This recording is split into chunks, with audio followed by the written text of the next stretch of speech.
নতুন ভূমি আইনে বাতিল হচ্ছে যে ৭ ধরনের দলিল।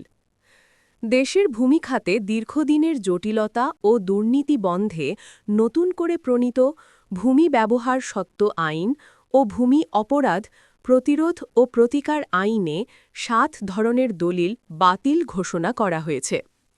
১. রেজিস্ট্রিবিহীন দলিল।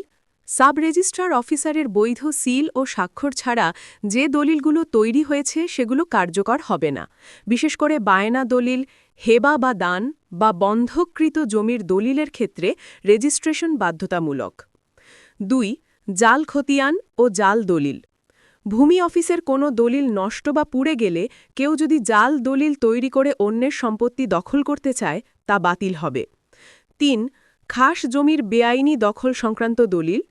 চর, নদীর উপকূল বা সরকারি খাস জমি বেআইনি দখল করে তৈরি করা দলিলও নতুন আইনে বাতিল ধরা হবে। ৪. ওয়ারিশদের বঞ্চিত করে সম্পত্তি বিক্রির দলিল। কোনো ব্যক্তির উত্তরাধিকারীকে বঞ্চিত করে সম্পত্তি বিক্রি করা হলে সেই দলিল কার্যকর হবে না। ৫. প্রতারণার মাধ্যমে হেবা বা দানকৃত দলিল।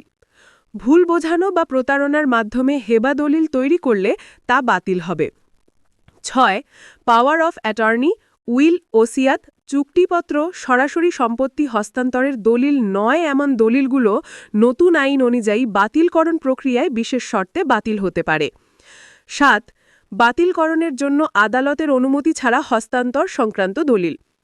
সাব কবলা, হেবা ঘোষণাপত্র ইত্যাদি দলিল রেজিস্ট্রি অফিসে বাতিলকরণ দলিল হিসেবে বাতিল করা যায় না। আদালতের মাধ্যমে মামলা দায়ের করে বাতিল করতে হবে। নতুন আইন অনুযায়ী শাস্তি। বাতিল দলিল তৈরি বা ব্যবহার করলে শাস্তি হিসেবে ধার্য করা হয়েছে কারাদণ্ড ৩ মাস থেকে ৫ বছর পর্যন্ত, জরিমানা ১০,০০০ থেকে ১০ লক্ষ টাকা পর্যন্ত। নতুন ভূমি আইন সম্পত্তি জালিয়াতি, প্রতারণা ও অবৈধ দখল রোধের জন্য দৃঢ় ব্যবস্থা নিয়েছে।